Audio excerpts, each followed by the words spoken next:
ઇફકોના chairman Dilip સંઘાણીએ હાલમાં રાજ્યમાં પ્રવર્તી રહેલી કોમર્શિયલ ગેસની અછત અંગે મહત્વપૂર્ણ પ્રતિક્રિયા આપી છે। તેમણે સ્પષ્ટપણે જણાવ્યું હતું કે ગેસની આ સમસ્યા સ્થાનિક નથી, પરંતુ આંતરરાષ્ટ્રીય સ્તરે ચાલી રહેલા યુદ્ધની પરિસ્થિતિને કારણે ઊભી થઈ છે। સમુદ્રી માર્ગો પ્રભાવિત થતા સપ્લાય ચેઇન પર તેની સીધી અસર પડી છે, જેના કારણે માત્ર ગુજરાત જ નહીં પરંતુ સમગ્ર દેશમાં સ્થિતિ જોવા મળી રહી છે। આજે the southern Gujarat chamber of commerce and industries દ્વારા સુરતના સરસાણા સ્થિત પ્લેટિનિયમ હોલ ખાતે કોઓપરેટિવ કોન્ક્લેવ 2026 કાર્યક્રમ યોજાયો હતો। સહકારી ઇકોસિસ્ટમને વધુ મજબૂત બનાવવાના ઉદ્દેશ્ય સાથે આયોજિત આ કાર્યક્રમમાં મુખ્ય અતિથિ તરીકે ઇફકો અને એનસીયુઆઈના ચેરમેન દિલીપ સંઘાણી ઉપસ્થિત રહ્યા હતા।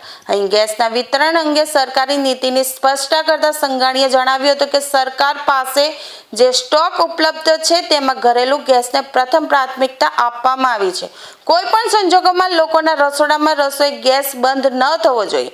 હોસ્પિટલો અને જીવન જરૂરી સેવાઓને પહેલા ગેસ મળે તેવા લોકહિતના નિર્ણયો લેવામાં આવ્યા છે। આંતરરાષ્ટ્રીય જે રીતે યુદ્ધની પરિસ્થિતિ છે, ખાડીઓમાંથી જે સમુદ્ર વાપે આવતી માત્ર ગેસ જ નહીં, બાકીના ડીઝલ ઓઇલ કે માંડીને ફર્ટિલાઇઝરની રો મટીરિયલ અને ત્યાર મટીરિયલ આવવામાં જે તકલીફો પડી રહી છે, ત્યારે સાવધાનીપૂર્વક શિસ્તબદ્ધ રીતે સમગ્ર જનતાએ ઉદ્યોગોએ સરકારના માર્ગદર્શન પ્રમાણે એ રીતે વસ્તુ જોઈશે, જેથી કરીને ઓછામાં ઓછી અગવડતા આપણને પડે। સર, 25% દક્ષિણ ગુજરાતની હોટલોને અસર થઈ છે ગેસના કારણે।